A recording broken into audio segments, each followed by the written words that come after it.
panneau flambant neuf à l'entrée de la ville. Depuis le 1er septembre, à Sotteville-lès-Rouen, interdiction de circuler si votre véhicule n'est pas classé critère 1, 2 ou 3, autrement dit les moins polluants.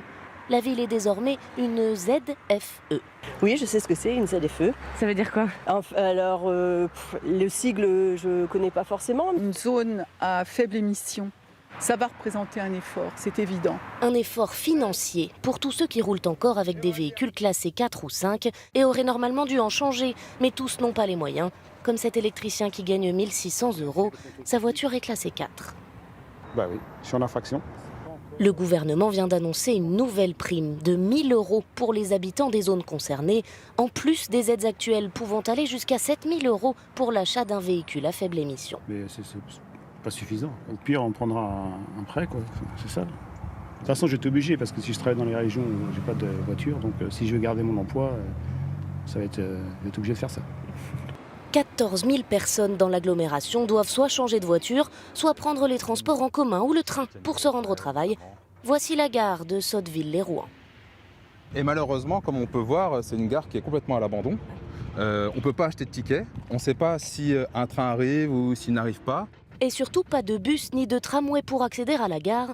Bref, la voiture est bien souvent indispensable pour se déplacer ici. S'il faut mettre le paquet pour que les gens puissent avoir une véritable alternative et qu'ils ne soient pas simplement pris à la gorge parce qu'un jour on leur dit de racheter une nouvelle voiture, le lendemain on leur dit qu'en fait il ne faut pas utiliser la voiture, il faut proposer une alternative. Certains élus réclament donc plus d'aide pour développer leur réseau de transport dans les prochains mois.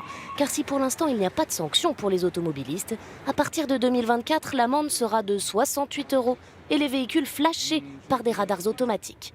Cela pourrait rouvrir certaines plaies pas vraiment cicatrisées. Pour eux, les aides de l'État ne suffisent pas. Ils ont rebaptisé la ZFE, zone à forte exclusion. LFI, présentation du 602.